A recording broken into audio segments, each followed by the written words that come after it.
Hola, profes, ¿cómo están? Bienvenidos a su podcast para maestros. Este podcast está dirigido para maestros en Latinoamérica e hispanohablantes. Aquí les voy a contar muchas de mis experiencias como maestra internacional y también vamos a hablar de temas de actualidad que nos concernen a todos los maestros. Tendremos entrevistas y muchos temas interesantes. Empecemos.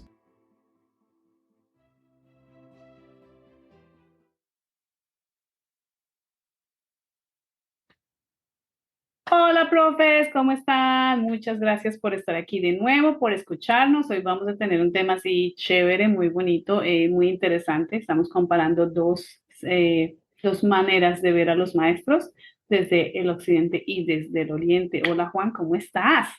Hola Carolina, ¿cómo estás? Buenas noches para ti en China, buenos días aquí en América Latina. Un saludo muy especial para todos nuestros profes que nos ven y nos escuchan en el podcast y nos ven en YouTube. Que nos escuchan en el podcast y Ah, nos ven en YouTube. sí, bueno, hoy vamos a hablar de Oriente. Vamos a hablar de cuáles son las diferencias entre los modelos orientales y occidentales, el modelo oriental y el modelo occidental. Y cómo se ve el maestro en el Oriente y cómo se ve el maestro en Occidente. Bueno, en el podcast pasado hablamos de Occidente, hablamos de que Ujú. hay un cierto irrespeto de alguna manera para el maestro, como que esa labor se ha perdido o se ha modificado a medida que han pasado los años, y también como la feminización de la profesión ha hecho que de alguna manera se demerite, podría decirse, demerite la Sí, profesión, sin ser culpa de la mujer o ser culpa de la feminidad, sino pues por la visión que se tiene o se tuvo desde hace muchos años, todavía creo que se tiene en Occidente, de que la mujer, en Oriente también de hecho, de que la mujer es una ciudadana de segunda clase. Entonces, al ser ciudadanos de clase, cambian los roles y se cree que se puede pagar menos a una persona que es mujer. Entonces, ajá. hoy vamos a hablar de Oriente. De Oriente. Creo que vamos en algún momento a tener que abordar el tema de la estructura patriarcal y las violencias basadas en género en la educación y creo que podemos traer a un invitado muy especial para que nos hable de ese tema, de cómo funciona el tema de las Sí, violencias sí, basadas en género en la educación. me parece espectacular, porque sí es necesario que lo abordemos, que lo hablemos, que lo visualicemos, ¿no? Así como estamos haciendo el podcast, visualicémonos, visualicemos a los maestros, nuestras diferencias, nuestras similitudes y qué nos está pasando, y que vamos a hablar lo que más, todo lo que nos afecta a nosotros los maestros. Bueno, Y que empecemos con no lo China. normalicemos, claro. Empecemos con China. Bueno, una de las grandes diferencias que tenemos que abordar con el Oriente, uno es su antigüedad, ¿no? Cuando hablamos de China, hablamos de milenios. O sea, China se ha conservado por muchos años con su estructura muy, muy similar. Hay cosas que cambian, pero se ha conservado mucho. Entonces, solo hasta el siglo XX China terminó por fin sus dinastías, Ujú. hasta 1911 se terminaron las dinastías. Entonces, es muy reciente realmente, es entrado al siglo XX. Ya cuando otros países en Occidente habían dejado, bueno, no todos, porque todavía hay países que tienen sus reyes y sus reinas, pero no a la medida como la tenía China en ese momento. Entonces, cambia muchísimo y se tiene que entender la antigüedad del país y cómo se han conservado esas tradiciones para entender esa visión que se tiene del maestro. Bueno, entonces vamos a Confucio. Confucio es Sí. uno, y lo mencionamos en la vez pasada, es una como de las razones del por qué Oriente es tan diferente, su filosofía es tan diferente. Entonces, fue uno de los filósofos más famosos e influyentes en China y en Asia, no solo en China, porque muchos países asiáticos adoptaron La filosofía. la filosofía de Confucio. Entonces, Confucio era parte de las dinastías, era parte de una realeza de alguna manera, pero cayó en desgracia y creció pobre. Al crecer pobre, pues como que le dio otra visión a las cosas, y con el tiempo tuvo la fortuna de tener a alguien que le ayudara a estudiar. Entonces él logra estudiar, entrar como en ese selecto grupo de personas que podían estudiar, porque eran muy pocos los que podían estudiar en esa época. Entonces, lo que hace Confucio es entender como las diferencias y pensar en que todos deberían recibir educación. Ujú. Aquí se dice que es el creador o el fundador de la educación privada, entendiéndose como privada la oportunidad que se le da a todas las personas de estudiar. Es diferente tal vez a la percepción que tenemos nosotros como que es privado. Entonces, para ellos en ese momento era la posibilidad de que todas las personas tuvieran acceso a la educación. Esa era como su misión. Y también se dedicó a ir a tratar de convencer a los emperadores de que la manera de gobernar era una manera más amable, ¿no? Más armónica, más tranquila, como que ellos entendieran que la armonía y la paz y la tranquilidad eran la manera de lograr muchas cosas. Entonces, esa era se fue tratando de decirle a todos los emperadores, bueno, lo que pudo sobre esta manera. Y pues eso influye mucho en la manera como China empieza a desarrollarse en la filosofía de Confucio.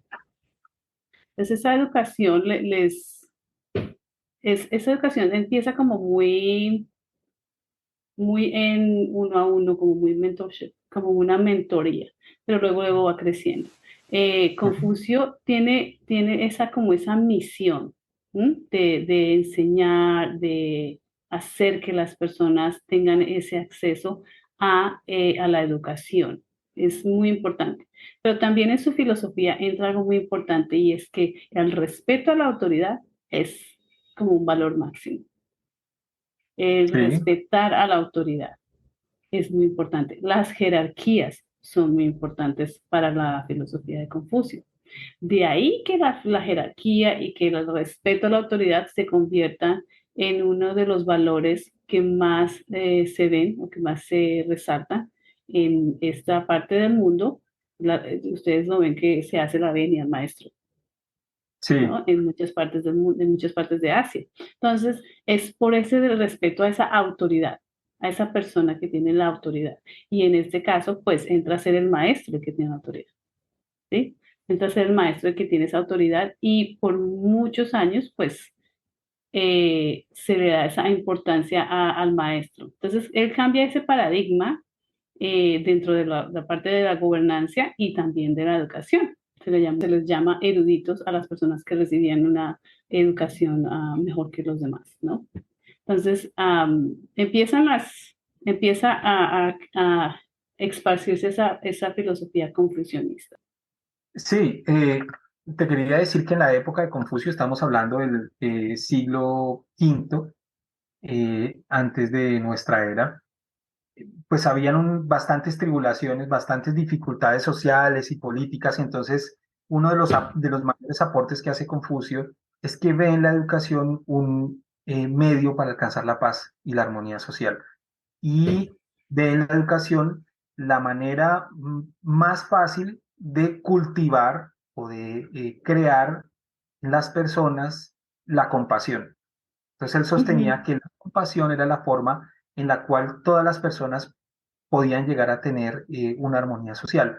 Y de alguna forma criticaba su estructura política, la organización política de su época, en la medida en que no hallaba suficiente compasión en los gobernantes. Entonces decía que era fundamental impulsar en las formas de gobierno una filosofía y una forma de educación en la cual la compasión estuviera en el centro, y eso era lo que les iba a permitir gobernar y crear desde la gobernanza una armonía social y una convivencia, digamos, social.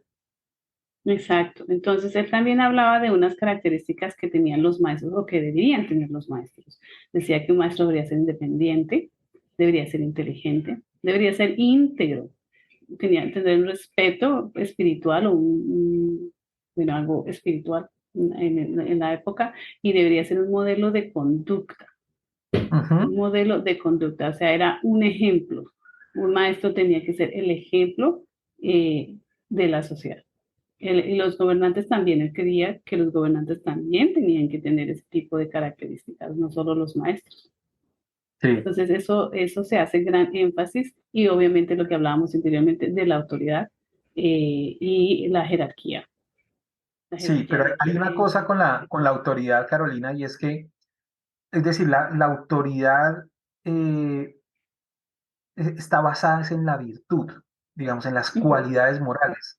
No es entender la autoridad como seguramente la entendemos ahora, que es una verticalidad o que es un tipo de disciplina o de respeto reverente hacia el maestro o hacia el adulto, sino la persona, y en este caso el maestro, se gana esa autoridad es por sus virtudes morales. Eh, es la capacidad de enaltecer su vida como ejemplo frente a sus discípulos, porque también es importante recordar que la manera o el modelo pedagógico, por decirlo de alguna manera, de Confucio era el discipulado. Entonces, ujú, el maestro es un ejemplo de virtud para sus discípulos. ujú. Eso está basada en la autoridad. Exacto, y eso era demasiado importante a la época. Con el tiempo las cosas se van modificando, se van cambiando, con el cambio de las dinastías. Esto fue hace más de 2000 años, ¿no? Estamos hablando de que Confucio vivió hace más de 2000 años. Entonces, Ujú. que una filosofía esté tan impregnada en una cultura es muy impresionante, porque todavía en este momento, en el 2023, es una filosofía que guía mucho a la cultura china y a la cultura oriental en general. Eso es bien, bien interesante. Cuando Confucio habla de la educación, las diferencias son así como marcadas, ¿no? Él habla de las artes, él habla de Ujú. enseñar artes, habla obviamente de las matemáticas, los escritos históricos también dan parte de lo que se debería enseñar a los estudiantes, de las dinastías previas a él, ¿no? ¿Qué pasó en las dinastías previas a Confucio? Toda esa información los estudiantes deberían conocerla. Y también los ritos. Los ritos son muy importantes en la cultura oriental.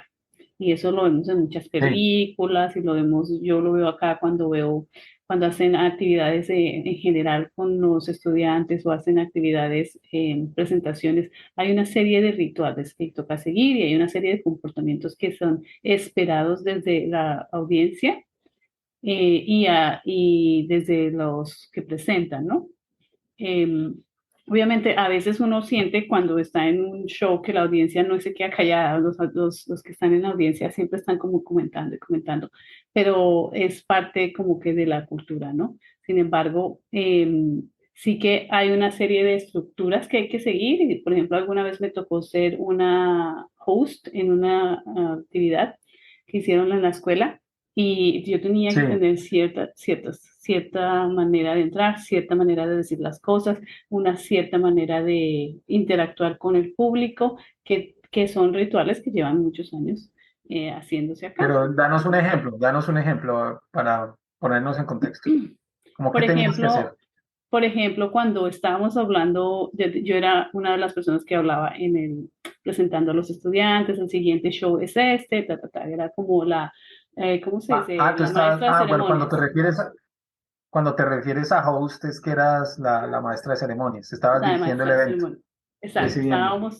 pues éramos muchos los que dirigían en esa época, pues me tocó a mí. Y cuando se hacía una presentación, había un momento en que las dos personas que están hablando en el auditorio tienen que decir la misma cosa al mismo tiempo. Ah, ok. Entonces, yo digo, voy a presentar a los estudiantes de tal clase que van a bailar tal cosa. Y la persona que está al lado mío me hace eco en lo que voy a decir al final. Y bienvenidos todos a ver esta presentación, algo así. Entonces, ahí eso siempre están juntos. O sea, en ese cierre, siempre las dos personas como que hacen una misma línea. Y eso se ve en la televisión y se ve en la mayoría de presentaciones que hacen eh, en, en los auditorios, en los teatros, todos siempre lo hacen. Me parecía muy curioso y es como un cantadito, le digo yo, como que se tiene que Sí, decir de esta manera. Eso es uno de los ya, ok. rituales. Pero eso es a lo que tú te refieres, que son rituales que se reiteran constantemente en la cultura china y que vienen de las enseñanzas de Confucio. Que vienen, sí, que vienen mucho desde no, no puede decirse desde Confucio, pero que se han seguido haciendo por muchos años. Ujú. Ellos tienen, por ejemplo, el Tai Chi, que una especie de arte y ejercicio, lo hacen en los parques. Uno sale y Sí, ve a las personas haciendo Tai Chi. Y sí, el Tai Chi tiene una serie de pasos, de normas, de rituales, de cómo poner la mano, etcétera. Y pues los extranjeros también vienen y aprenden Tai Chi. A las señoras mayores, después de que ya está en casa, ellas se van a bailar en las calles. Entonces uno ve grupos de señoras bailando sí. los bailes de hace tiempo que siempre han Bailes bailado, tradicionales. con los tradicionales, con los abanicos o con una serie de cosas y se ve en todo lado. Yo salgo ahorita a un parque y voy a encontrar un grupo de señoras y algunos señores también bailando, que son cosas que llevan años haciendo, años Buenísimo, realmente, bastante muchas curioso. cosas.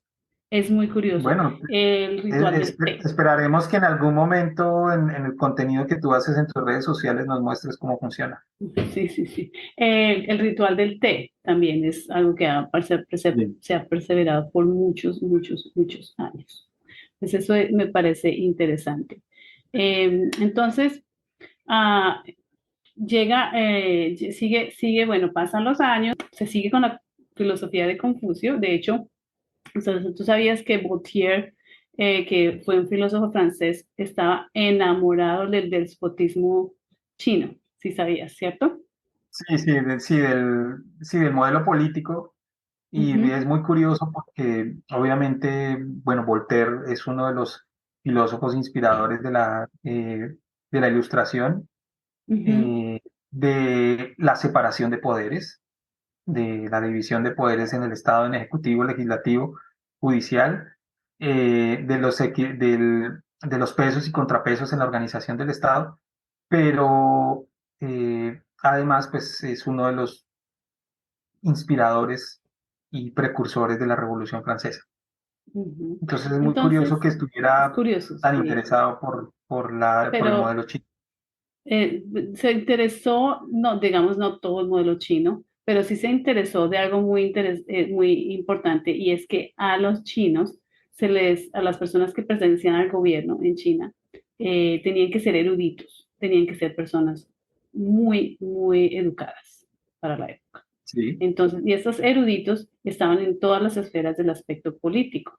Ya después de años después de Confucio, algo de su filosofía empezaba a impregnar a estos emperadores y pues ellos deciden que los eruditos, o sea, las personas educadas del momento, eran las que iban a consultar para tomar decisiones referentes a todo lo que concernía en su reino, o sí se diría reino, ¿cierto?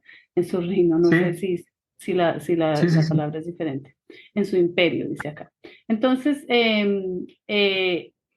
al, al ver eso, Boutier dice, qué bien, que los que se están encargando de tomar decisiones son personas educadas, son personas que han sido educadas. Entonces, esas decisiones, esas personas se encargaban de como de decirle al emperador, Aconsejar. bueno, hagámoslo así, aconsejar eso, aconsejar al oído al emperador. Entonces, llegaba un momento así como eran demasiado importantes. Estas personas eran demasiado importantes. Los eruditos eran los que tomaban prácticamente las decisiones y estaban detrás de todas las decisiones que podían tomar los emperadores. Algunos emperadores les fue muy bien y a algunos no les fue tan bien. Sí, y es que lo que Pero pasa es que desde la filosofía de Confucio, eh, uno de los, digamos, de los avances o las innovaciones que tiene dentro de su pensamiento es que él considera que lo que te decía hace un rato, que el gobierno tiene que ser de los mejores. Y ahí es donde surge lo que hoy conocemos como meritocracia, pero no es una meritocracia, digamos, de solo cualidades intelectuales, sino también de cualidades morales. De hecho, la virtud, el cultivo de la virtud en el gobernante era más, tenía que ser lo central. Y el aprendizaje de lo que es las ciencias y los oficios, lo que conocemos como ciencias y oficios, tenía que estar encaminado a la perfección de esa virtud. Y es ahí donde Confucio dice, vamos a darle, o el gobierno tiene que organizarse y el emperador tiene que rodearse de los eruditos, que son los intelectuales y los virtuosos, las Ujú, personas virtuosas. Y eso es lo que iba a exactamente. garantizar un buen gobierno. Exactamente. Había emperadores que podían seguir o hacerle caso a los eruditos y otros que no. Y también había eruditos mucho más conservadores que otros. Eso también se va en el contrapeso que tenían algunos de ellos. Pero ¿cómo elegían a a los eruditos? ¿Sabes cómo los elegían? Con un examen. Con un examen. Los eruditos se elegían a través de un examen, el examen imperial. Entonces, Ujú. es cuando, en ese momento, cuando ya había opciones de estudiar, hay un momento en que los emperadores dicen, creemos un sistema de examen estandarizado que se llamó el Kouju. El Kouju fue este examen que ayudaba a las personas o le daba la oportunidad a cualquier persona de acceder a un cargo en el gobierno, que era el cargo máximo y más importante en ese Ujú. momento. Recordemos la jerarquía, como la autoridad, ¿no? Entonces, este coach le daba la oportunidad a cualquier persona que estudiara lo suficiente y se esforzara lo suficiente para lograr el examen. Entonces se convierte para lograr ser erudito, se convierte este examen en el único modelo de movilización social. Ese Goju empieza en la dinastía, bueno, ya en las dinastías anteriores, en la Han y en la Song, ya habían exámenes imperiales, pero en la dinastía Tang, 618 a 907, antes de la nueva era, o se dice nueva era, ¿cómo se dice ahora? Sí, No pues sé, digamos, no, no, no no, sé. digamos para las personas creyentes en el cristianismo, pues está bien, no hay ningún problema en decir antes y después de Cristo. Pero Ujú, digamos, digamos, ser más, para abarcar más o ser más incluyentes, pues se dice antes o después de nuestra era, de la era nuestra era. cristiana. Ujú, exacto, eso me parece importante, porque en inglés ya no se usa antes de Cristo o después de No, Cristo. Se se usa utiliza de la nueva era, de la AB. era que estamos. Ujú. Entonces, me parece importante. Entonces, ¿cómo empieza este examen? Empieza en la dinastía Tang, 618-907 antes de nuestra era, y se perfecciona en la dinastía Song, del 660 al 1279. O sea, 1300 años de examen imperial. El examen se abolió en la dinastía Qin, en el 1636. La dinastía Qin fue de 1636 a 1912. Entonces, el examen imperial se convierte en el único modelo de movilización social y se incrusta en la persona que la única manera de lograr algo es estudiar. La única manera de tener un cargo en el gobierno, de tener una mejor vida, de ser mejor en cualquier otro aspecto, es el examen imperial. Y el examen se queda por muchos años.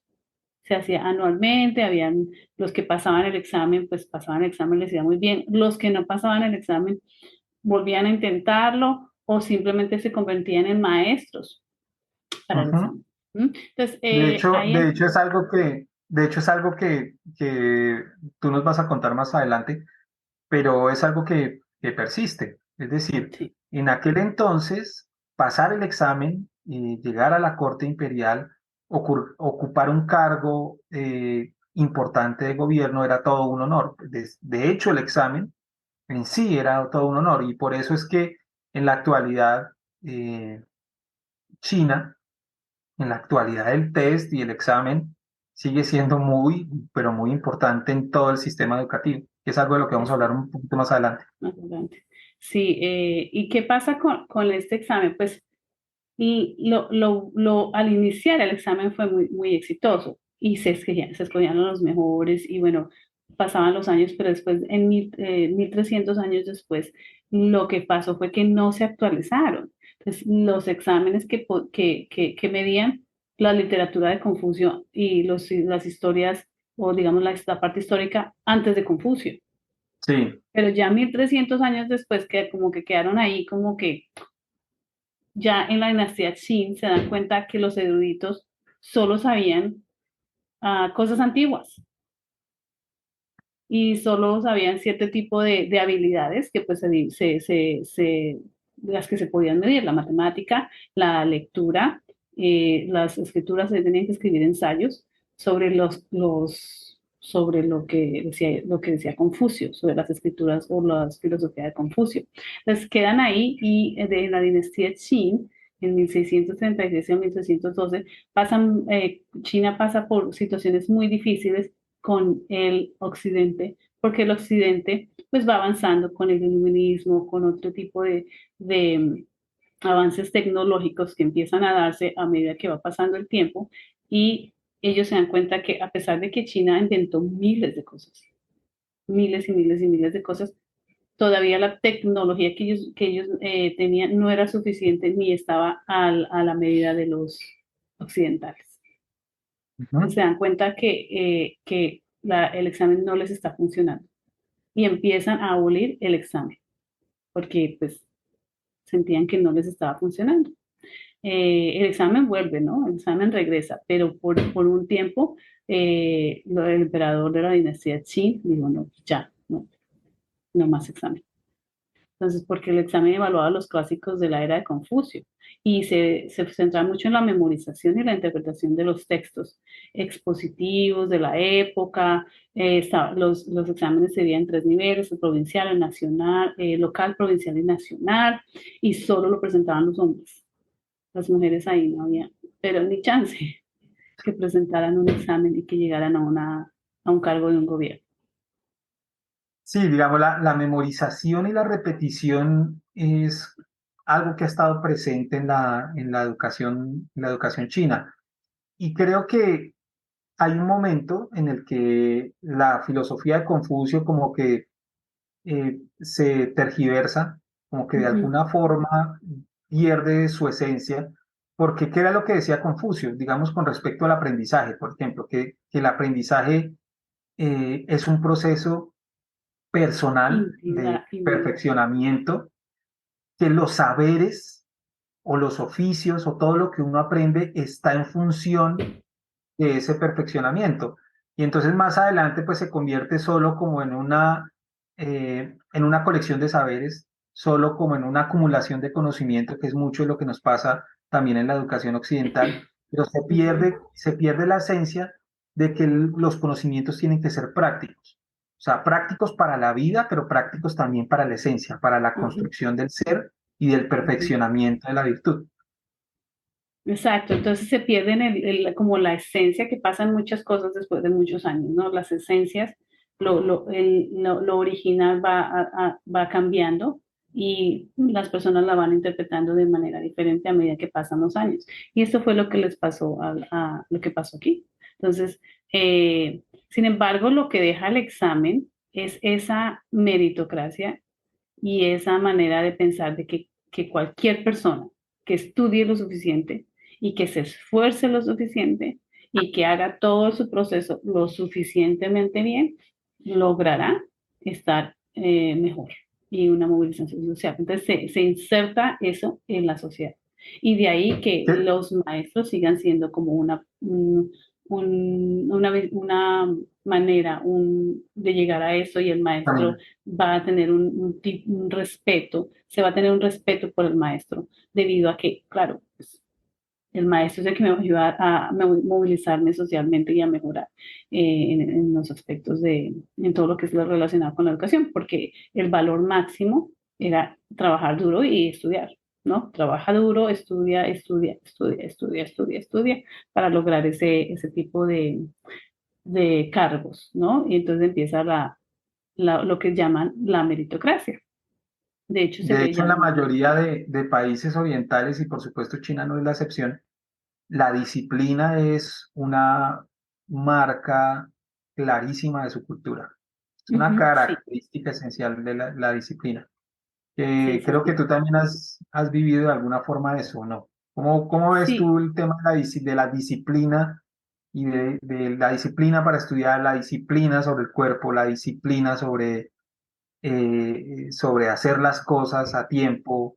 Es la manera en como nosotros también somos un poquito relajados muy flexibles. y desparpajados en América Latina y o en Occidente Sí, en general. en accidente en general. Lo que yo veo es como, yo veo es algo muy interesante y es la competencia, ¿no?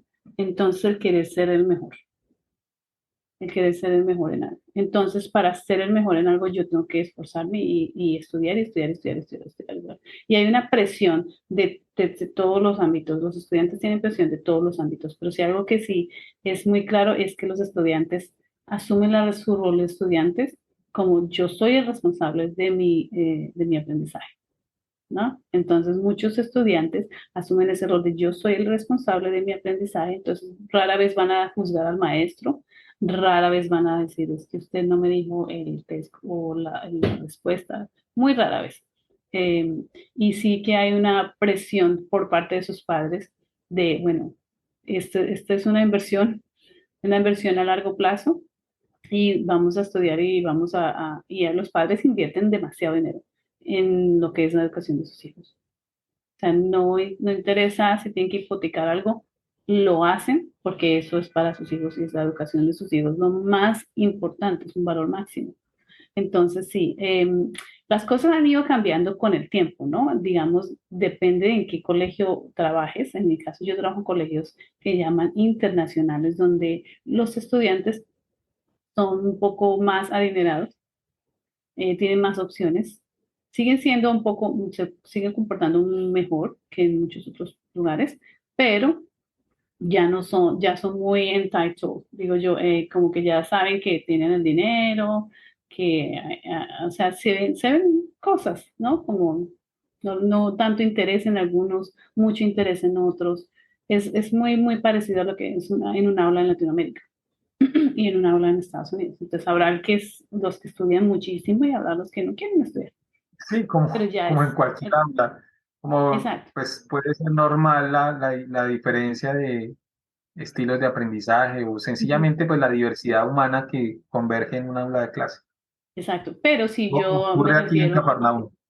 exacto, pero si yo me refiero a una escuela, a un aula de pública, de escuelas Ujú. públicas, donde las clases son de 50 estudiantes o más, Sí, es muy raro que los estudiantes se comporten mal. Porque es que primero tiene una competencia fuerte de ser primero en 50 y segundo, el maestro pues tiene que estar constantemente pues dando información y los estudiantes no tienen como el tiempo y no pueden simplemente portarse como quieren o ser groseros o no, esto no está permitido porque es una falta de respeto.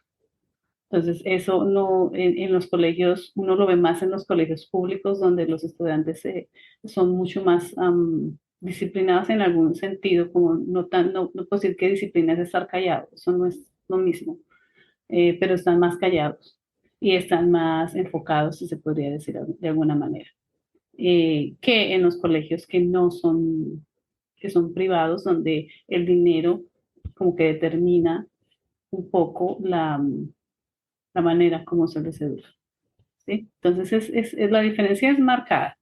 Y bueno, también la cantidad de estudiantes por aula. Es que aquí son muchas personas, 1.600 millones, o sea, es mucha gente. sí.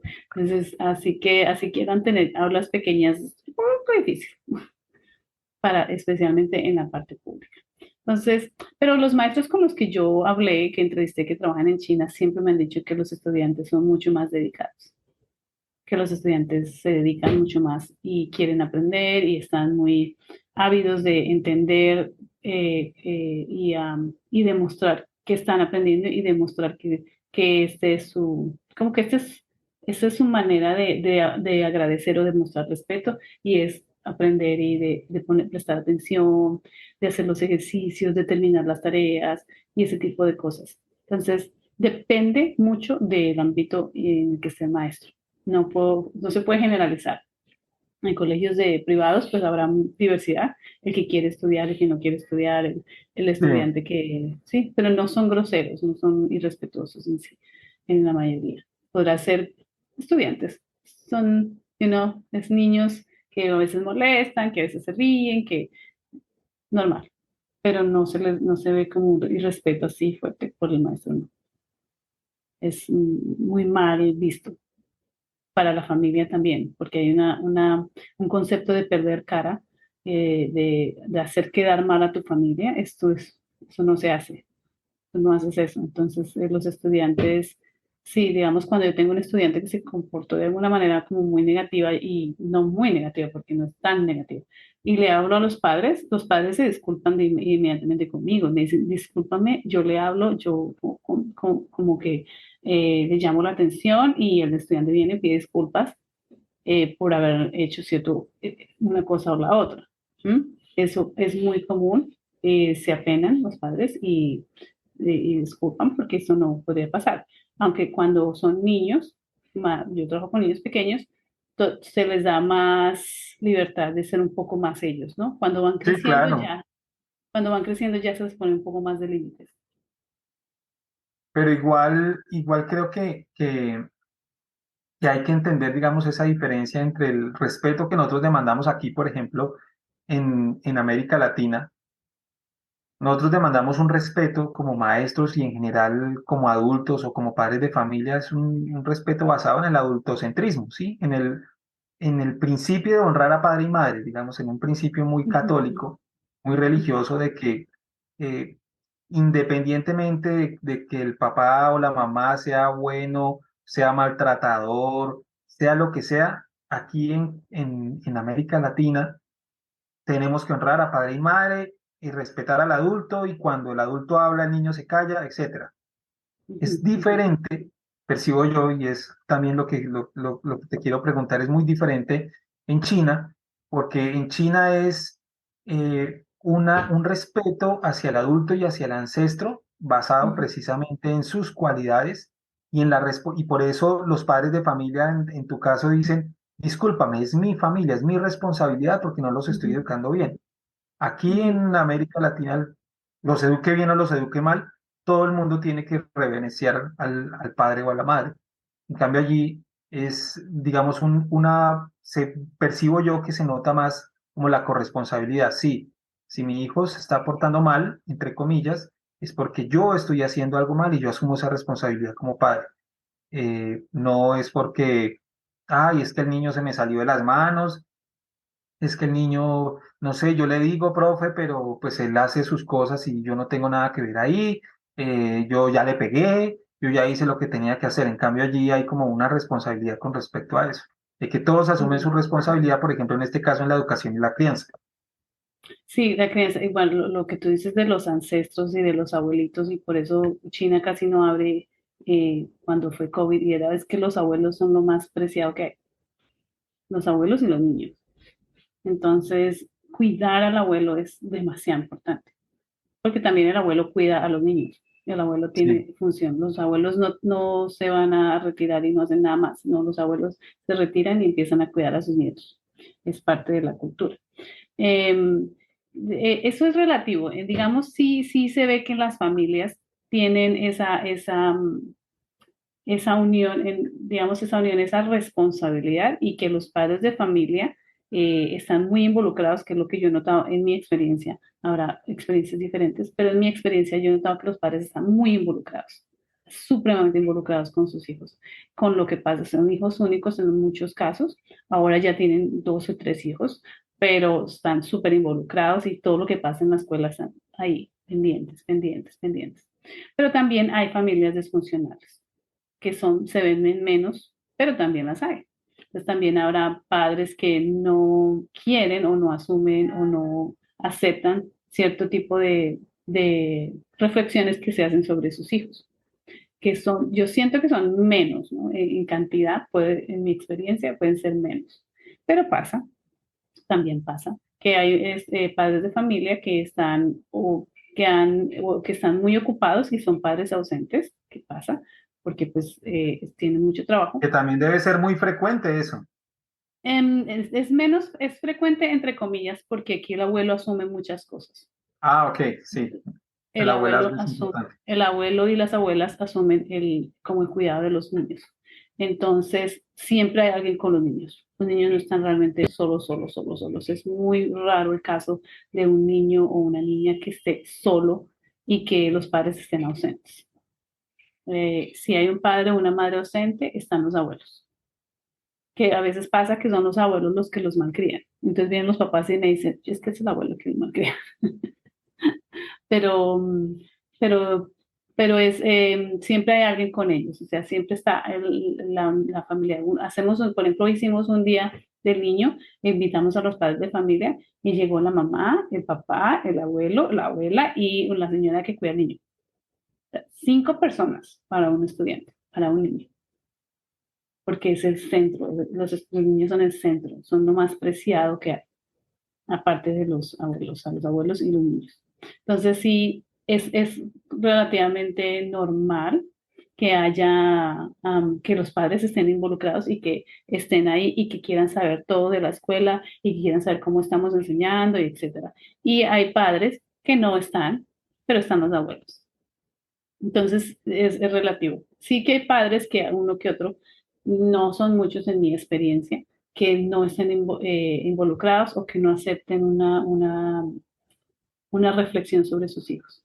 Son pocos lo que no lo hacen, la mayoría pues se disculpan, hablan con el estudiante, hacen unas reflexiones, pero pues ya si ven que, digamos, con niños con necesidades especiales, ya es mucho más difícil poder hablar con ellos porque es más bien una negación de lo que está pasando con el estudiante.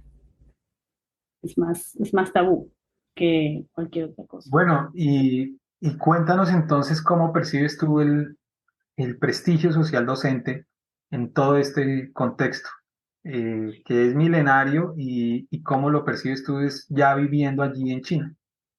Bueno, yo viviendo en China, yo siento que los maestros se les trata muy bien.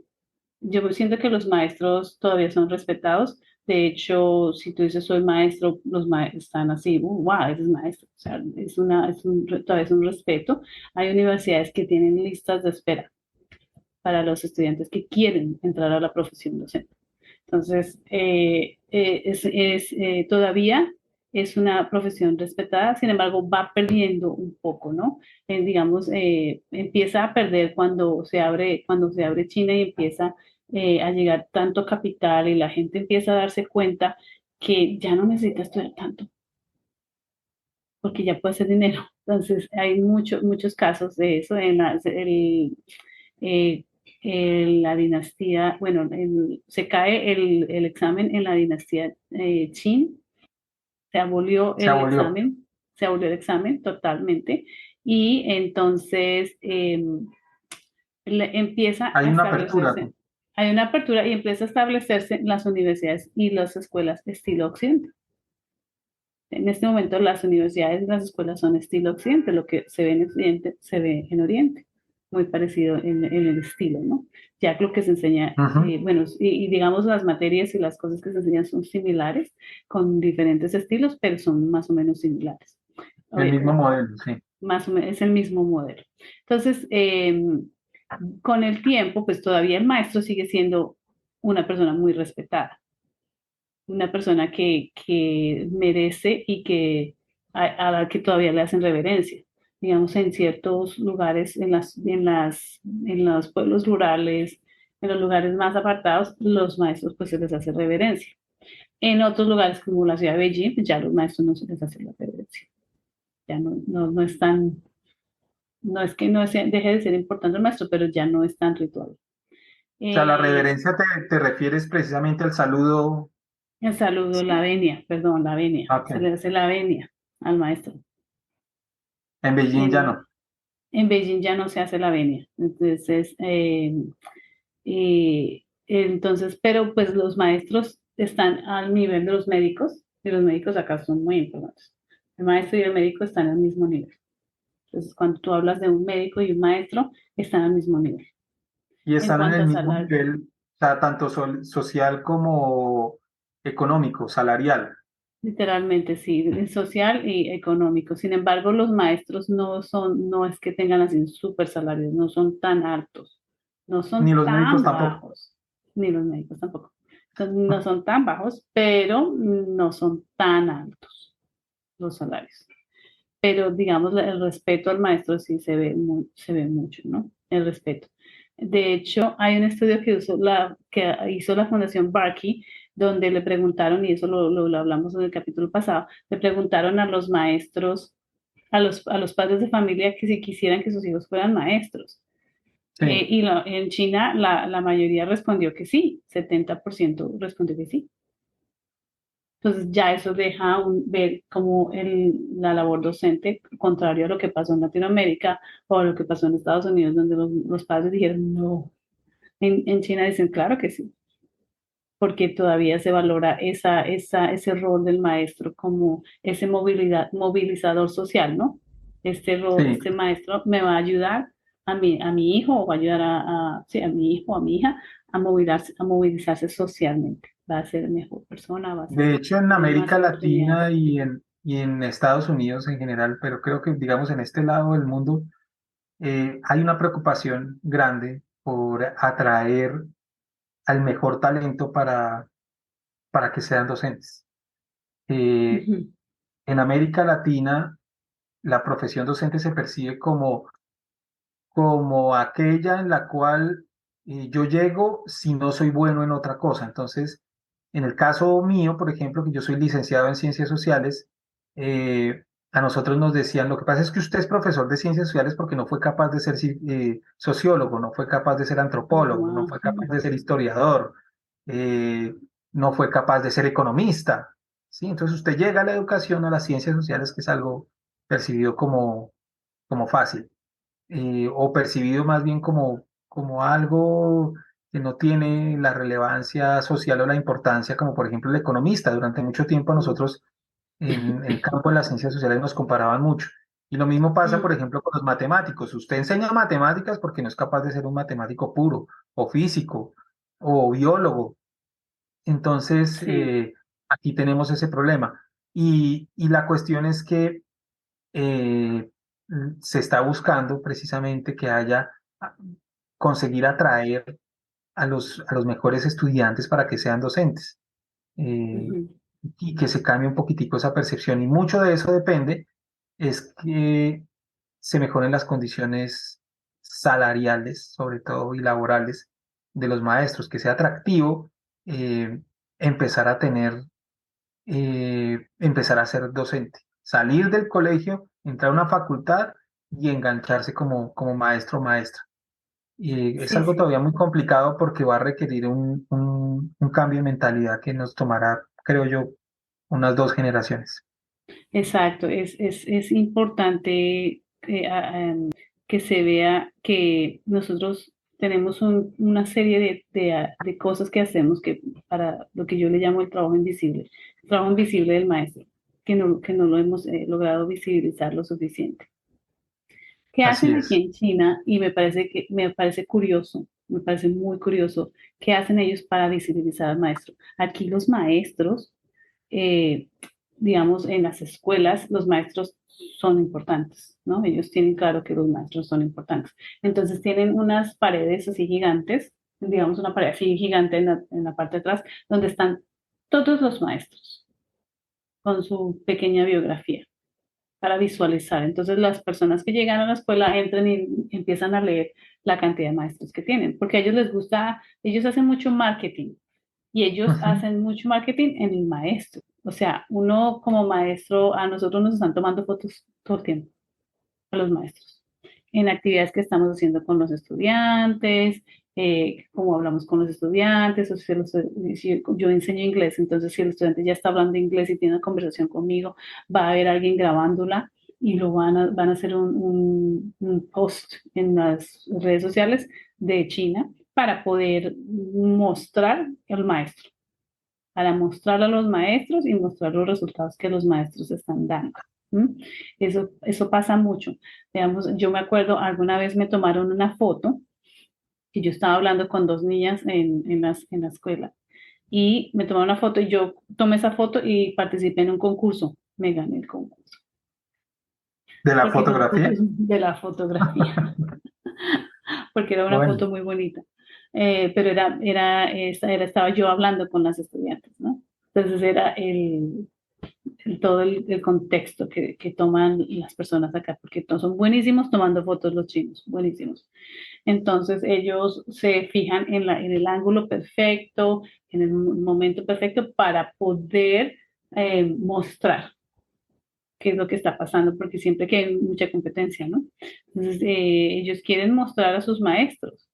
Ellos quieren mostrar qué está haciendo los maestros. Nos piden todos constantemente que si estamos haciendo actividades en la clase, que por favor los invitemos a las personas de marketing, porque las escuelas tienen marketing, para, para que vengan, tomen fotos y videos y puedan hacerlo y usarlo como una parte de del marketing de la escuela.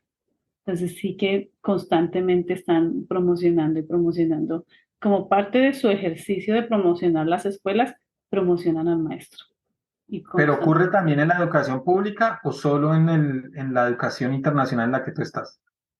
En la educación pública ocurre con los maestros que han sido, se han resaltado en algún área o han tenido algún reconocimiento especial.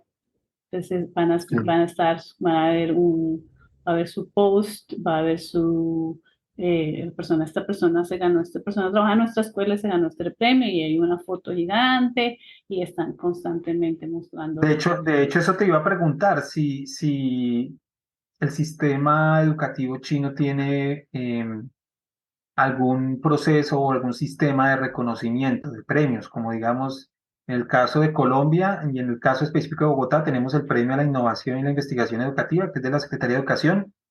Tenemos el premio Compartir al Maestro y a nivel internacional el Global Teacher Prize, que es como el Nobel de la Educación. Sí. China tiene ese también, tiene, digamos, esos reconocimientos, esos premios. No estoy segura, yo asumo que sí, porque aquí se premia mucho, es muy importante los premios, pero no sabría cómo se llaman los premios en chino. Pero sí he visto, digamos, mi maestra, cuando yo trabajé con la escuela anterior, la maestra de matemáticas se ganó un reconocimiento muy importante del distrito por ser muy buena maestra de matemáticas. Ella Ah, se ok. presentó y se ganó ese premio y obviamente la escuela feliz, porque cuando un maestro se trae un premio, pues la escuela también se Claro, beneficia. reconocimiento para la escuela, pero Ujú. digamos no tienes claro si de pronto la maestra recibió algún reconocimiento económico, le dieron dinero o algún No sé, viaje, no sé, alguna cosa así. no sé. Sé que fue reconocida y que salió en los periódicos, pero no sé más Ya. de cómo fue. No le pregunté, ¿no? No tenía la curiosidad en el momento de preguntarle ese tipo de cosas. Mm, Me Pero falta, bueno, le puedo igual preguntar. el reconocimiento es importante, que es algo en lo que se trabaja también mucho a este lado del mundo. Claro, el reconocimiento es importante, visibilizar al maestro, que salga en los medios de comunicación, que lo entrevisten, que la gente lo conozca, la gente del común conozca al maestro o a la maestra, pero también creo que hemos aprendido que esos premios o esos reconocimientos se tienen que materializar en premios económicos, en un Sí. reconocimientos económicos. Sí, en dinero, sí, sí, es claro que es importante. Eh, Aquí lo que hacen, lo que yo he visto, como motivan algunas escuelas, es con dinero también. Digamos, hay actividades que hacen, entonces hay Estímulos. una actividad Sí. extra con un estímulo y, pues le dicen al maestro, pues si haces esto, pues te va a ganar esto, etcétera, etcétera. Pero no todas las escuelas los hacen, son algunas. algunas escuelas lo hacen. Sin embargo, sí que lo interesante que yo veo es esa manera de usar pues suena raro y me suena a mí raro cuando lo digo, de usar al maestro como parte de su marketing, como parte de su promoción. Sí, sí, Suena, es se siente raro. un objeto del mercado, Exacto, exacto, se siente raro. paradójicamente en un país como Sí. China, Este país es un país, cuando se de abrió contrastes. de contrastes, bastantes, pero cuando se abre con Deng Xiaoping, él abre China en el 70 más o menos, y él tiene una frase que dice, no importa si el gato es negro o blanco, si caza ratones es buen gato. Es refiriéndose a un país, dos modelos. Cuando se abre a la economía, cuando empieza el capital a entrar, ese es el segundo modelo que entra a regir el país. Un Sí, país, dos modelos. Entonces es diferente, pero eso lo empiezan en el 70 cuando empiezan a abrir y cuando el crecimiento económico que se da acá es gigantesco, el y crecimiento sigue es creciendo un montón. gigantesco, sigue creciendo, sigue teniendo muchos novedades, muchos avances, han aprendido también, se han ido a buscar al extranjero, al occidente, qué cosas pasan en occidente y a entender cómo el occidente trabaja. Ellos van más en ese aspecto van más avanzados, digo yo, y es que cuando están en Latinoamérica, ahorita están en Latinoamérica, eso Sí, no lo dijeron ayer, eso ya llevan 10 años planeándolo. claro, ¿Sí? Y otra cosa que he notado es que, digamos, ellos ven la necesidad de hablar inglés, entonces están aprendiendo inglés. Si van a estar en Latinoamérica, van a ver la necesidad de hablar español y te aseguro que van a hablar español. Muy, muy interesante la diferencia entre Oriente y Occidente. Muy interesante cómo se ve el maestro en Oriente y en Occidente. Cómo cambian también las circunstancias. También hay cosas que son muy similares, que son parte del aula y que pasan en las aulas y que pasan aquí, pasan en todo lado. Una capacitación que hicieron en la escuela era un señor de Singapur y él nos decía, ¿por qué siempre estamos buscando nuestras diferencias? Las diferencias nos dividen. ¿Por qué no buscamos las similitudes? Y las coincidencias, claro. me pareció una de las cosas más bonitas que he escuchado.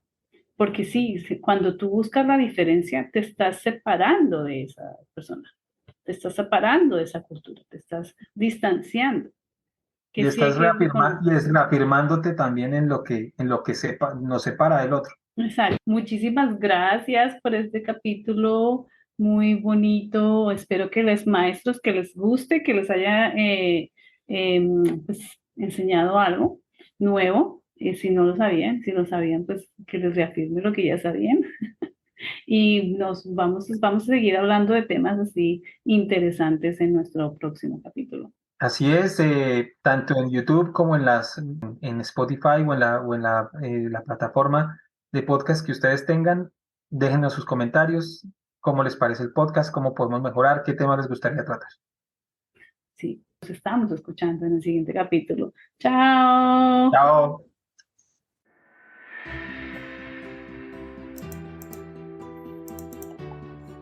Bueno, profes, hasta aquí va este capítulo. Espero les haya servido mucho, que les haya gustado, les haya encantado, que los haya entretenido, que les sirva la información que les estoy dando.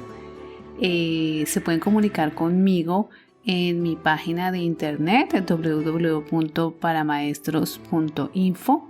Ahí están mis contactos, mis redes sociales. Pueden llegar ahí, mirar, contactarme, escribirme a mi correo electrónico. Mi correo electrónico es podcast@paramaestros.info.